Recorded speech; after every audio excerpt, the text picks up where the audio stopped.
Yaani kwa timu hii ya wanawake unayoiona, hii timu ya wanawake, hii timu ya wanawake ikikutana na wakubwa hii inawaweka. Mimi nakwambia kabisa. Wanawake.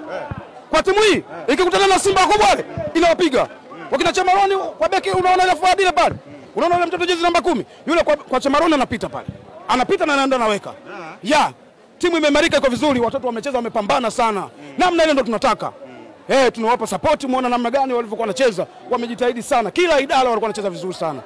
Mvua kama ilitaka kukatisha vidabi ingekuwa historia, ingekuwa dabi ya pili kukatika, yani kutochezwa. Ilitaka lakini haikutaka. Yenyewe ilikuwa inaogopa, inajua kabisa kwamba Watanzania wote asilimia kubwa tarehe 8 walitegemea kuona dabi. Na leo tena jamani itakuwa sio kweli.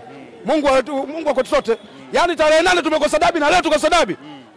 Mvua ilitaka kutuharibia, lakini tumeomba Mwenyezi Mungu kwa baraka zako na mwezi mtukufu wa Ramadhani na kwa resma mvua iondoke na ikaondoka. Kwa ushindi huu waje wakubwa. Waje. Na sikiliza nikwambie sio waje. Wasije kabisa kwa sababu hatuchezi. Hatuchezi. Bodi ya ligi wanataka mchezo. Bodi ya ligi wanataka.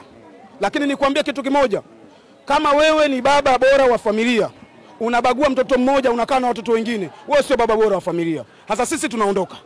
Kaa nao watoto wako, wafuga mbuzi. Kaa nao, sisi tunafanyaje? Tunaondoka kwa sababu sisi wote ni watoto wako. Kama unashindwa